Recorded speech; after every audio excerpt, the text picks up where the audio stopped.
Welcome to the Inside Silverstone podcast, a business-focused podcast covering all things tech, engineering and innovation. Hosted by me, Chris Broome, a huge tech, motorsport and gaming fan, and also the owner of Longhurst, a firm of lifestyle financial planners and independent financial advisors located in Silverstone, Northamptonshire. This is a series of unscripted and unpolished conversations with leading business owners, thought leaders and high-tech talent where we discuss their experiences within the Silverstone business and motorsport region. We will also be asking them to share their knowledge, insight and their thoughts on the future just for you. If you're looking to learn more about the Silverstone high growth region and commercially connect with like-minded peers, you've definitely come to the right place. Welcome to Inside Silverstone.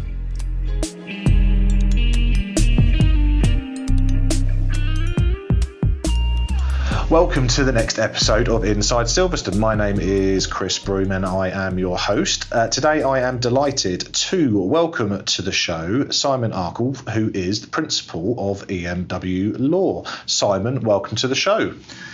Chris, thanks for having me. Great to be here. Thank you. Well, thank you for coming on. Simon, as is customary, as I always explain at the beginning of these interviews, I'd love, if it's okay, and I have your permission, just to quickly run through a snapshot of your education and career to date, just to explain to those that are potentially considering coming into law as a profession, basically your path and what you did. So, sure. Am I okay to do that? Absolutely, no problem. And so I grabbed all of this, as I always do, off things like Google and LinkedIn, so if any of this is incorrect, do correct me. So education-wise, very simple. You went to the University of Sussex, where you got your Bachelor of Law. Correct. And then you then, from sort of 2004, worked for a local firm in Northamptonshire, Shoesmiths, which was basically next to where you were living at the time. Yeah. 2004 to present, which is very interesting, so we're going to focus on this. So basically, for the vast majority of your career, you've been working at EMW Law. So you joined in 2004, sort of worked your way up the hierarchical ladder, where at 2013 you became partner in the firm, one of many partners in the firm, and have now become sort of an equity partner and therefore a principal within the business. 2016, you became a board member for the Silverstone Technology Cluster, where EMW Law are also a member firm, alongside, I think it's 97 or 98 firms as per this recording, alongside my firm also, Longhurst. So that's basically a snapshot of career to date. For those listening who have not heard of EMW Law before, what's the sort of background story behind the business? What sort of do you, as a sort of advisory, what do you specialise in? Is there any niches that you've got? And just in general chat, what's it like working here? And why have you worked here so long? So there's a number of questions there which I'll sort of help out as we go along. So talk to us about EMW. What do you guys do? We're a law firm. We're a commercial law firm. EMW started we had our 25th anniversary in 2017. So we had a great party that year, and it was, sort of clients, people we know, all having a bit of a good celebrate because of that. But we're a young firm. Some of the firms locally have been around for a really long time. We're a young business, and I joined in, as you say, I was at Shoesmiths when I did my training, and joined back in 2004. And back in 2004, we were probably only about 60 people. My employee number back then was sort of 65, I think. And as you say, I've been there ever since. We're a commercial firm. We don't have a big we've always specialised in advising businesses, so that's what we do. It's it's the sort of we don't have a family department. We have a small private client department doing wills and trusts and that sort of thing. But we've always been business advisors. So when I joined back in 2004, the firm was primarily led by the corporate team doing transactional work, and the other parts of the business were growing as we needed them and were getting bigger in their own right.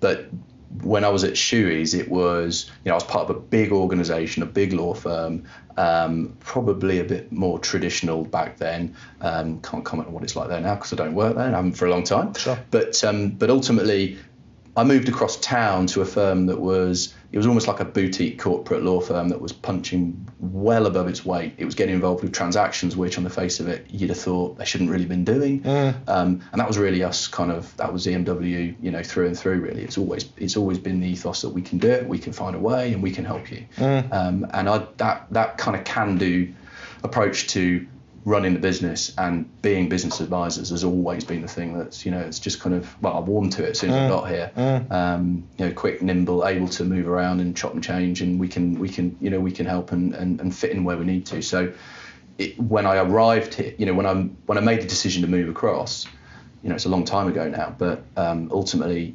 I moved from a big organisation, a more corporate environment to something, smaller, in a way friendlier, and that's just, I've never looked back.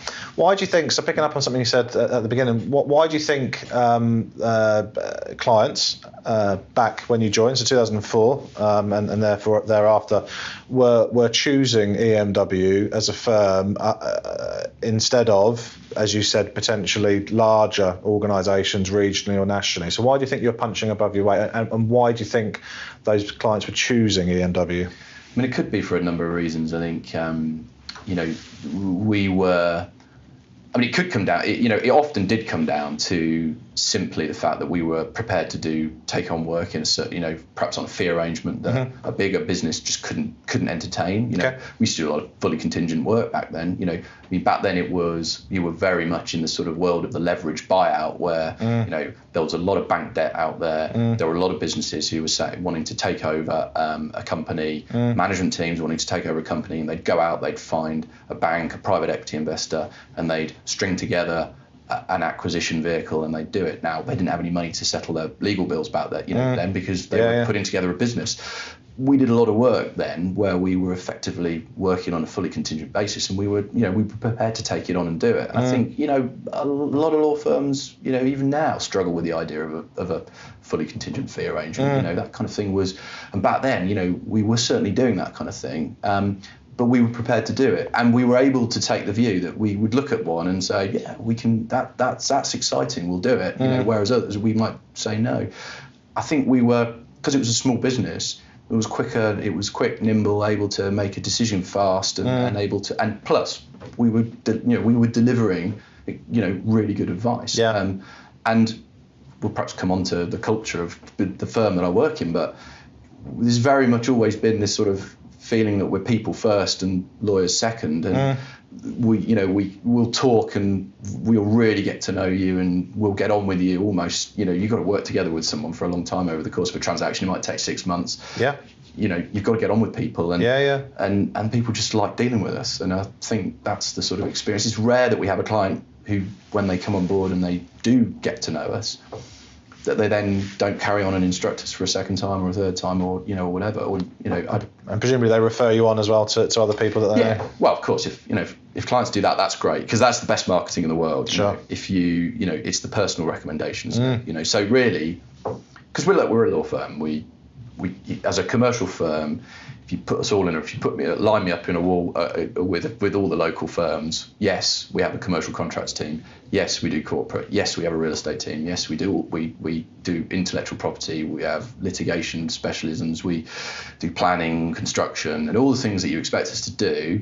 But really, it's kind of how we deliver it. It's how we are as a firm. It's the way we provide the service. That's what we really focus on getting right, because it's the experience of dealing with us that we believe, and I think it's tried and tested, that if we deliver a good service and we are people, we're nice people to deal with, and people want to come back.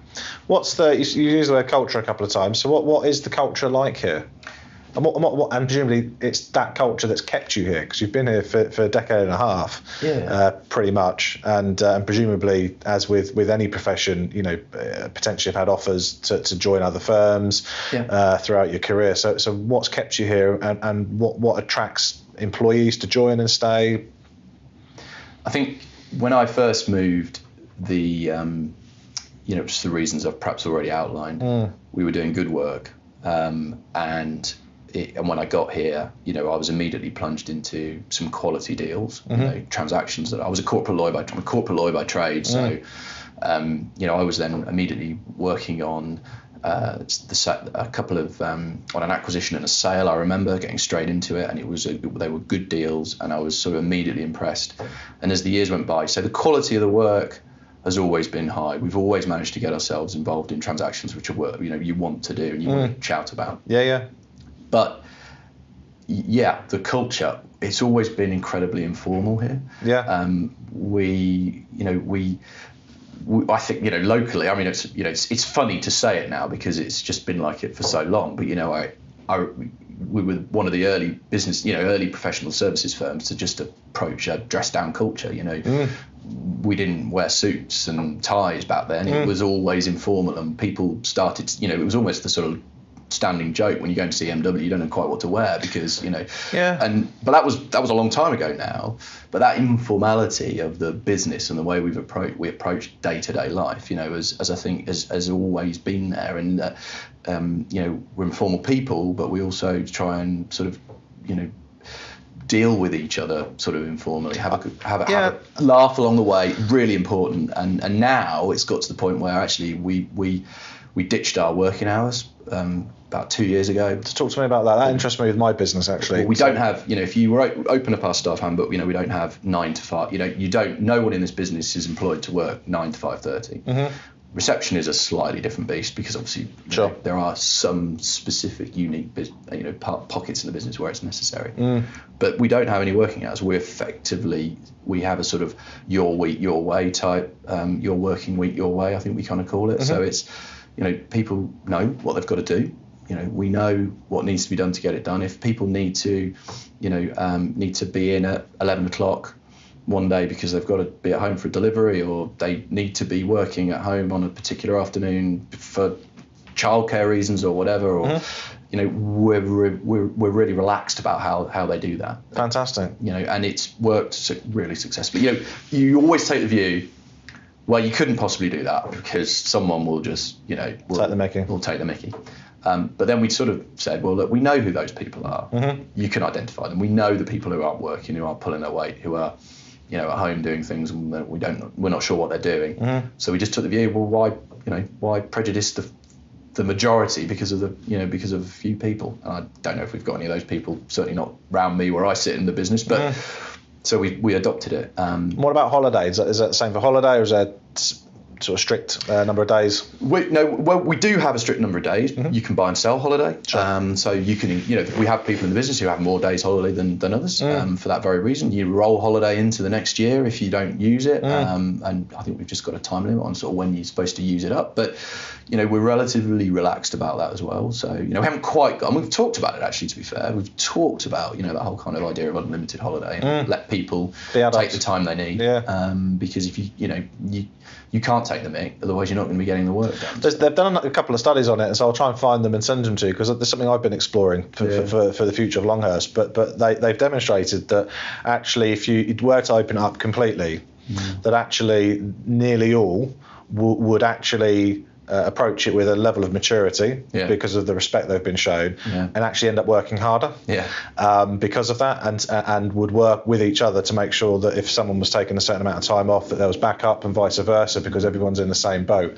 But you're right, it takes a sort of bold and brave step as sort of principals and owners to especially with the size of the firm that you've got, to be able to, from a HR perspective, manage that. But I think that the working hour perspective is great, and so well done for doing that. And I mean, at the end of the day, we have to make ourselves. We have to differentiate. Look, we differentiate ourselves from other law firms, not by necessarily. You know, it's a given, isn't it, that you come here for good legal advice? Sure, absolutely given. Yeah. If we didn't do that, well, you know, we haven't got a business. Yeah. So it's other factors. It's the other reason. You know, retaining talent is one of the, you know, is so important. You know, the cost of recruiting and finding talent is not something anyone wants to get in. You know, really ideally wants to have to deal with. Yeah. So retaining it and making sure we keep hold of it is so important to the business. And you know, at the end of the day, it's, you know, the working hours thing. You know, we also just let people, you know, dress how they want. At the end of the day, you know, I know I'm sitting here in jeans today, and every time I think you ever see me, I've probably been in. I was impressed the first time I met Kirsty Simmons. She was, you know, I took her for lunch and she came in jeans, and I was like, "Is this what you're normally wearing?" She said yes, and I said, "I love it. I already love your firm." Just because you're right, you know, you know, ditching the tie and the suit. I think for certain, there's a time and a place for it at the end of the day. Correct. And that's what we do. That's exactly how we approach it. We say to people, you don't have to dress down.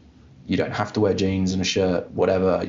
It's all about, you need to dress for your audience. Yeah. If we, you know, sometimes we do get the opportunity that we're going to deal with a business with business owners or whoever who are quite formal, and they would be a little taken aback and surprised if I went to see them in a meeting and I wasn't dressed appropriately. Indeed. But equally, does it matter if, you know, my secretary is standing, you know, wearing jeans to work to help me with my day job? No, it doesn't. Absolutely. And if I'm relaxed about it, you know, she should feel relaxed about it too. So it is just another factor to just sort of make, you know, working life just that, I don't know, that bit more bearable, that bit easier. Yeah. You know, and presumably, from a careers perspective, there's a path for people to join sort of EMW even from a trainee level, presumably, and work their way up a sort of proverbial ladder where they could even potentially become a partner or indeed even an equity partner. Do you have any examples of that, or does that happen here? You know, I mean, I'm a good example in the sense that I wasn't a trainee, but I was 2 years qualified as a lawyer as I joined. Yeah. And I've been here ever since, and I have climbed the ladder, as you say, and got to the very top, you know, to the very top of the business. And we've got, you know, certainly in my equity partner group, you know, I can think of, without sort of going around everybody in my head, I can think of 4 people who have been trainees at the business, who have gone through and are now sitting around that same table as I am, which I think is great. You know, and to think that every single one of those, you know, that group aren't at some point haven't been approached to go and move and go and work for a bigger firm, you know, potentially earn more money at a given moment in time, but they're still here. It says so much about hugely being here and working for the business. What does EMW stand for? I've got the answer here. What? So Eaton, Morris, Winfield. Yeah, absolutely. put you on the spot. Put you on the spot there. That's right. But it's you. If you, of course, it's the beginning of the business. So that's 1992. The origami owl, I believe. I think. Yeah. So which was the logo back in right at the very. That's beginning. right. Yeah. Open the doors of Northampton. I've printed this our story so far off your website. So yeah, the 3 founding partners wanted to create an out-of-town law firm dedicated to providing legal service to businesses, as you said, because you guys sort of focus on businesses. We were Northampton based. You know, it was a bit of a bold step to take the law firm out of the town centre. Yeah. Back then, and you know, I remember there are stories, you know, almost sort of funny stories about some of the firms back then almost sneering about us, you know, that law firm out on the roundabout, because you know, if you know Northampton, we were where the Queen Eleanor pub is on the ring road around Northampton. We were there, and that's where we were until 10 years ago when we moved everybody under one roof into Milton Keynes. But it was a bold step. No one else was doing that. All the law firms were very in the centre of Northampton, and it was, you know, the M of EMW, Ian Morris, is still here. And you know, it was his vision really that he wanted a very much commercial focused boutique firm, and we didn't need to be in the centre because actually, you know, it was easier to park, and you know, at the end of the day, and you know, if not look back. So what other office locations have you got? Because Milton Keynes isn't the only one, is it? No, it's not. So in terms of the locality, and you know, and this is the Inside Silverstone podcast, you know, actually we support this region. You know, because we got about 150 people in the building here in Milton Keynes, so we're a significant presence locally. But we've also got an office in London and an office down which we call Gatwick, which and all the professional services firms who have a Gatwick office are all in Crawley, on the High Street in Crawley. So we've got office space in Crawley.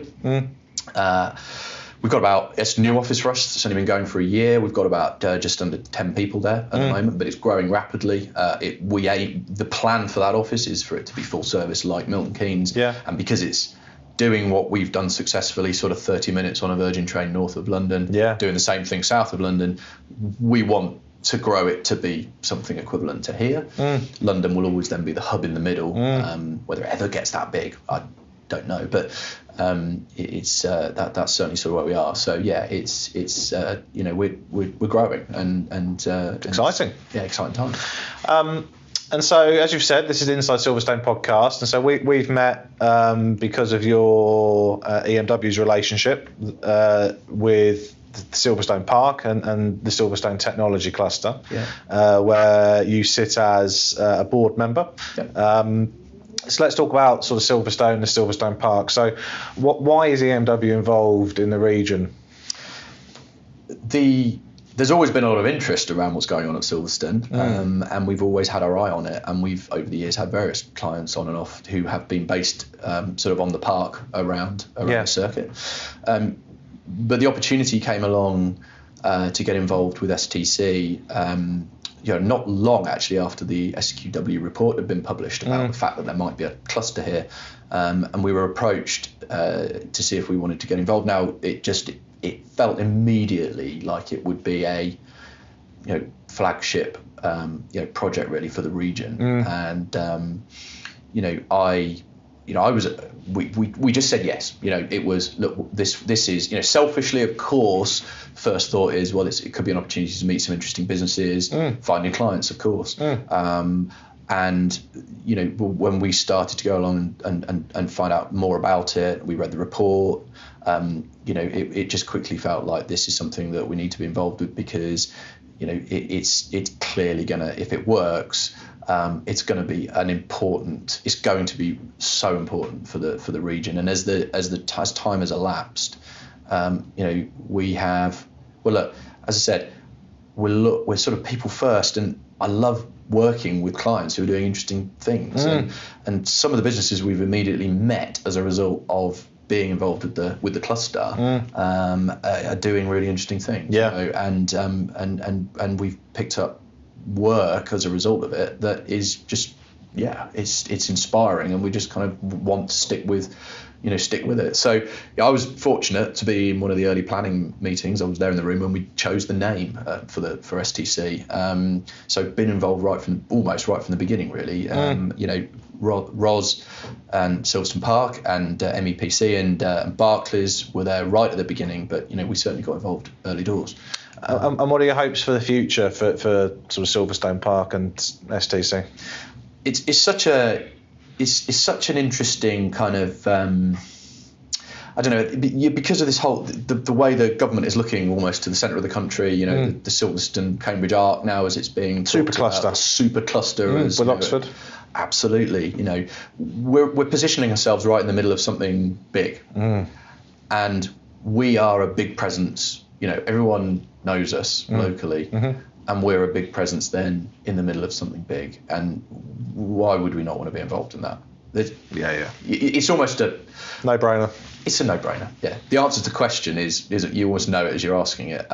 We know. We were fortunate, I think, to be asked to get involved early doors, because I know that there would be so many people who want to have a seat around that boardroom table. I think. Well, you've got it. It's yours, and it's just about utilising it now, isn't it? And to help enhance EMW, but also respectfully to support the community, which I think ultimately is the main piece, isn't it? It's about making sure that the business is there. It's not lost on me that whilst we're founder members of the cluster, we will always have that badge whilst we're members, but we've had to financially contribute to make the thing happen.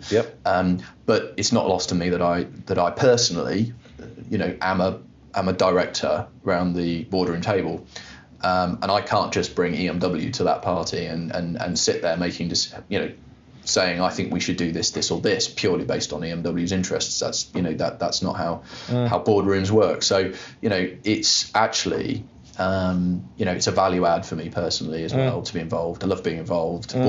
Board, the board, it's a great board of directors. There's some great people around the table. And we have some really good discussions, some really healthy discussions. And from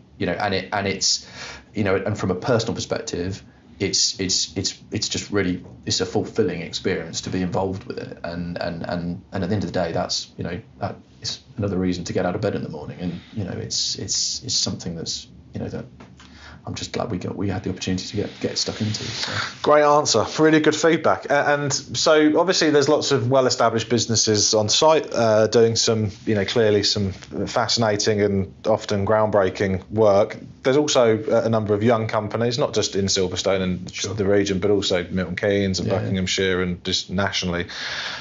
Talk to me about your sort of high growth, young sort of firm proposition, because I know, because I'm friends with Kirsty, that there's a department here that isn't focused on businesses that are super well established, because you've got a team that already deal with that, including yourself, but you've also got a team here that specialise in younger firms. So just introduce that. Well, I think it's kind of important, I think, as well, important for us that, well, we're big locally, and as I said, there's 150 people obviously in Milton Keynes, so obviously we do have some big clients, but the business has always been focused, always had such a strong focus, because it's ultimately built on strong relationships from businesses that have grown, and there are countless examples where we've taken on a client that we've worked with from almost the beginning of their own life cycle, and we've worked with them as they've gone through sort of high growth.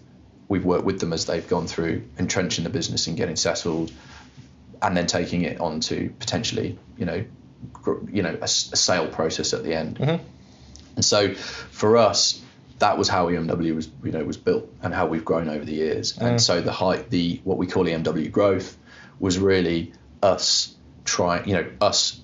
enforcing the message to the outside world that we are not only a business that deals with established companies and established clients. We are always have been looking to pick up relationships early on and support them early on. And we know that a business that is just starting out can't necessarily afford to pay for an expensive law firm. So we have to have an offering that's designed to try and work with a business that is trying to get a foot on the ladder. And Kirsty Simmons, as you mentioned, Kirsty heads up and looks after our EMW growth proposition.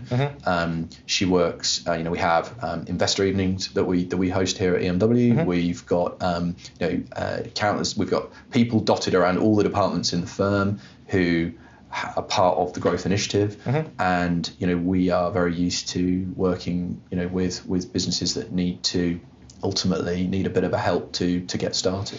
Well, I can speak incredibly highly of those events because I've attended a number of them at Kirsty's invitation, and I can directly say that certainly as a professional advisor, working alongside other professional advisors as a sort of trusted team, so financial planning expert, tax expert, legal expert, banking expert, that I have met a number of clients or individuals who have then subsequently become clients of all of us through these events, simply because they're getting just an immense amount of free information and useful information from the people that are speaking, but also from the networking sort of prior and after those events. So for anybody listening to this who's running a young business, who's looking for support, certainly from understanding how to get investor ready through to potentially as you've said, sort of growing it to then get to exit, I can highly endorse the free seminars and events that you guys put on here. Definitely. Thanks, Chris. That's great. I mean, it's great feedback, because I think ultimately it's all about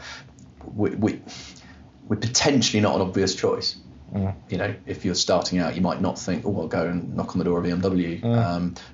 But there's absolutely no reason why you shouldn't, because what we are is still, we're grown up a bit now, but still a young business, and our eyes are still on what it was like to be a young business. We know what it was. It wasn't that long ago. We've been there, done it. Absolutely. And we didn't grow by bolting on. We didn't grow by acquisition. We didn't get to where we are at the moment by bolting on, buying businesses and just making ourselves bigger. We've done it because we've gone through all the growing pains ourselves of being a small business to a business that's established and has a great reputation, and that means that we can talk we can back up what we say from Yeah, experience. we talk you walking a walk. I mean, the fact that you've got a proposition that is designed to provide young businesses with support during those early stages where you will share in their success and be compensated because of it.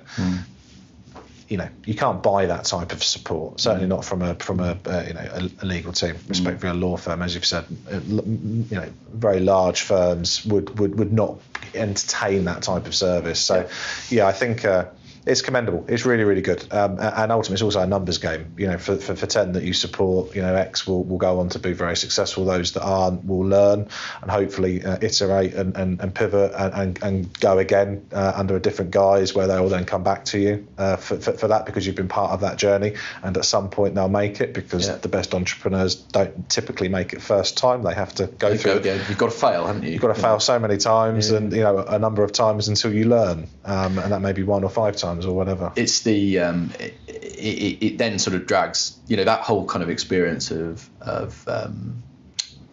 long-term relationships where you've sort of built up, you've started, perhaps we've picked up a client, we've stuck with them, and they come back and we advise, we go again, we do more things with them.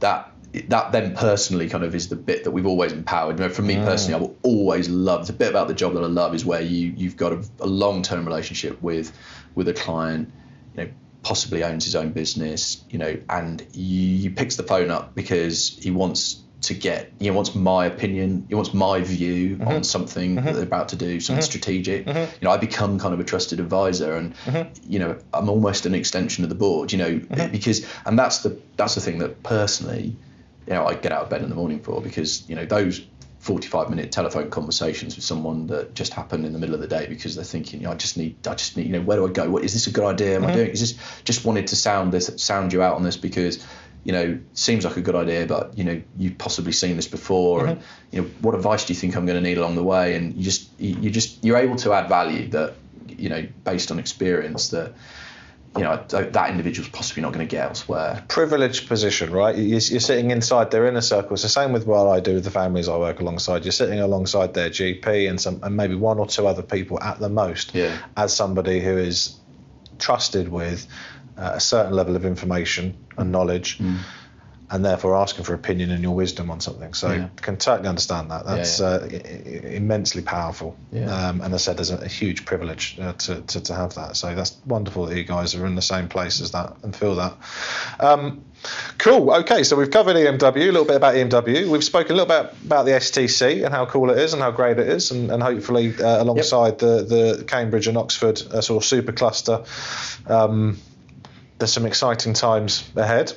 Let's, as we sort of draw the podcast to a bit of a close, on half an hour, 31 minutes. Hasn't that whizzed through?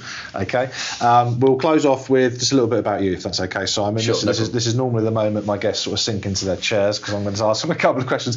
But the reality is presumably you live, I think I mentioned it earlier about the Northamptonshire sort of regional. So you sort of live in South Northamptonshire? Yeah, I do. I live about 10 minutes north of Towcester. So I live in a village called Flor. But we've recently kind of moved out of Northampton. I've lived in Northampton for the last 20 years, so that's kind of been home. And very much sort of this is home. Milton Keynes is sort of second home. Yeah, but 30, 40, 45 minutes sort of south into a different county. But home is. Actually, in the end, if I could convince the rest of my board members, my principals, that we should have an office at Silverstone Park, that'd be perfect, from my perspective, because all the opportunity that we've got around us and closer to home would be brilliant. I think for a lot of the professional advice firms, they've got to be seriously considering that longer term. We're based on site, and the value we get from that is absolutely huge. So we totally endorse that. And for those that haven't been to South Northamptonshire, or potentially considering coming here for work, or potentially sort of uproot and move family, South Northamptonshire is a good place to live, countryside, etc. I mean, I'm biased because I know it, but for those that are listening, what do you think? So, we've moved closer to moved out of Northampton to closer to family. My wife grew up in the area. Her parents are nearby, so we know it really well. lovely countryside. I'm an outdoor person. I don't like being inside. I do a lot of mountain biking. Cool. I do a lot of sailing. That's always principally been my kind of thing. Great. So we keep our boats at a place called Draycote Water, which is over near, which is just on the edge of Northamptonshire, over towards Rugby.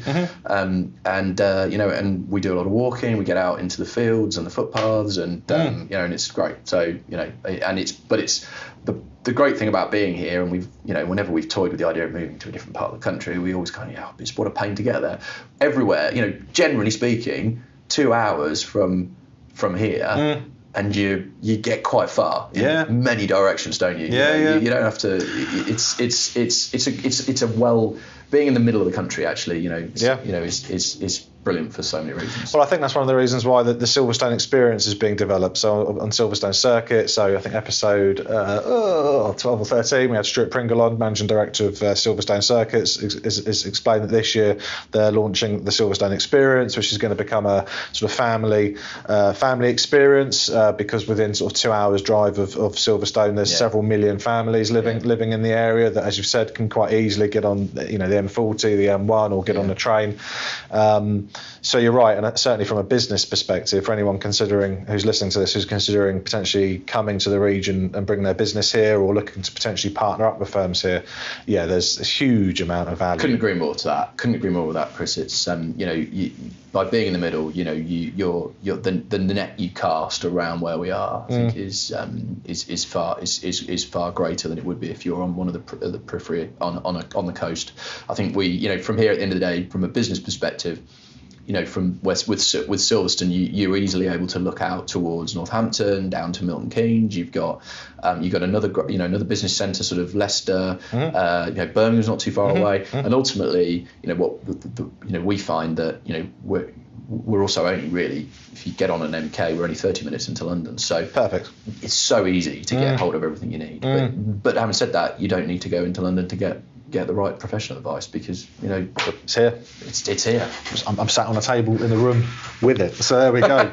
Big support, Simon. So right, let's go through the last three questions. So two main questions and then a sort of pivot. So embarrassing mistakes. I love to learn and understand about people's embarrassing mistakes, because there's potentially a lesson there for all of us in there deep if we want to embrace it. So I would ask, has there been, personally or professionally, anything that's ever happened to Simon throughout your life that you'd be prepared to share, that your colleagues are going to potentially hear about? They may even already know about. So is there anything that you can share with us that might make us laugh? It's a really good question, Chris. Okay. I know. I don't know what I'm prepared to share. Yeah. You can tell me off air if it's anything else. Probably, springs to mind. I mean, it's not quite in a professional capacity, but it's certainly on my way home from lunch that became something a lot longer than lunch. In London with one of my fellow partners, as we are sitting on a busy train heading home from town. Perhaps feeling a worse for wear is probably the only way to describe. It's very diplomatic. Describe it. So you've had a few sherries. Just a few sherries, yeah. And I managed to, and the train, and we're on a slow train, stopping everywhere. This is from sort of Euston to Northampton. From Euston into Northampton, yeah. And I remember doors open at somewhere random like Kings Langley or something, and I step off the train briefly, thinking I'm just going to get some fresh air, and in my slightly worse for wear state, the doors close behind me. Oh, no. The train pulls out the station as and Nick Lloyd, who's sitting there the other side of the glass, is waving at me with this funny grin on his face as I'm going, oh dear.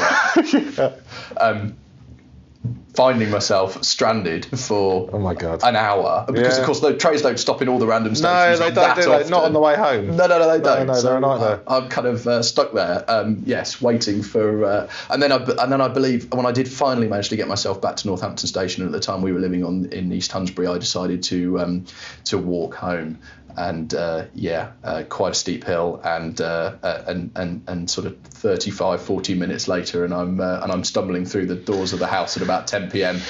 with my wife glaring at me. Oh my God!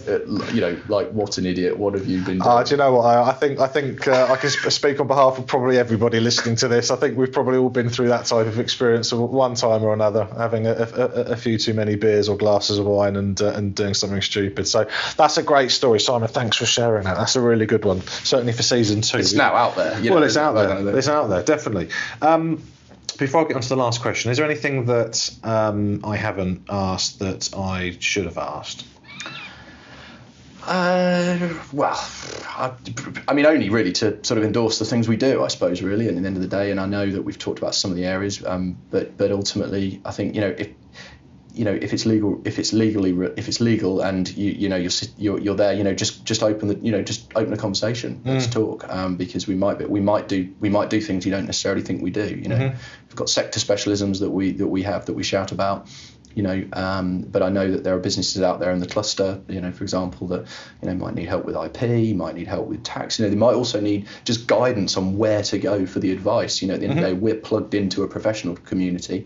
Because we think we know all the advisors and the local businesses, whether they're lawyers, accountants, tax advisors, whatever. Financial planners. Because we don't know who we might need to refer to or talk to help someone else. So we might be able to help out with areas where you're not necessarily expecting it. Great feedback. Last question. Slightly different. I used to ask the question of what bit of life advice could you give Chris Broome, but that was season 1, so we're now in season 2. So the question I'm now asking to sort of conclude the interview is, looking back at your career, you're now a sort of master in your field, from sort of youth through to where you are now, principal of the firm. If you could talk to yourself or give your younger self a piece of advice based on what you now know, what would you tell yourself back then? I probably would have said to me, aged 14, 15, to slow down. I think I probably, whether it's pressure from society, parents, teachers, I don't know, to have made a decision about what I was going to do when I was choosing A-levels. Perhaps even, choosing A-levels, I think, probably.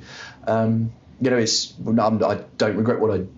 look back and regret the decision to be a lawyer and to go through the process, but I think I got stuck into my A-levels chosen so that I could get on a law course, my law degree, straight into my college course and my training contract. I did it as fast as I could. And I was qualified at 24, and obviously I haven't looked back, but I probably would have said to myself, just slow down and maybe take a year doing something else, getting a bit of life experience doing something else, to because you never know. Maybe I was destined to do something other than be a lawyer, but I think that's probably the biggest bit of advice I would give myself looking back now. I think that's a sage advice, and I think certainly for any younger student listening to this, or somebody at the sort of early stages of their career, I think that's sage advice, which is potentially a bit more patience, not necessarily to sort of rush into decisions. There's a long life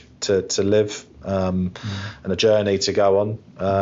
But the flip of that is actually the journey that you've been on, just from my reflection on this interview and what we've spoken about, is actually, you've been incredibly successful. You're now a principal of, regionally one of the best firms, if not the best firm, award-winning,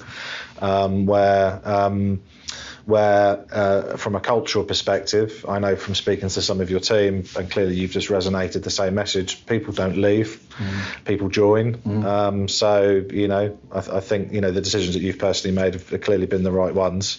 But as I said, sage advice on the patience perhaps, and to think, I don't think there's a right or wrong answer to the decisions any of us are going to make. Ultimately, it's about reflecting on thinking, actually, you should be grateful for what's happened. But yeah, fantastic. Simon I'm waffling there, so I'm going to conclude the interview. Thank you so much for coming on.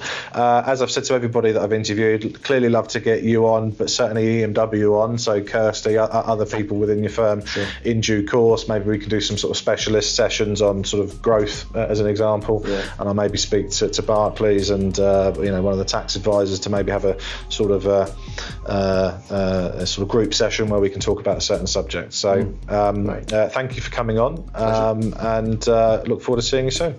Thanks, Chris. The Inside Silverstone podcast is produced by the team at Longhurst for the benefit of those with a passion for all things tech, engineering and innovation. For more information, please visit longhurst.co.uk/Inside Silverstone, whilst also remembering to give us a 5 out of 5 star rating on iTunes. Please note that neither Chris Broome or Longhurst work for Silverstone Park, Silverstone Circuit or Silverstone Technology Cluster.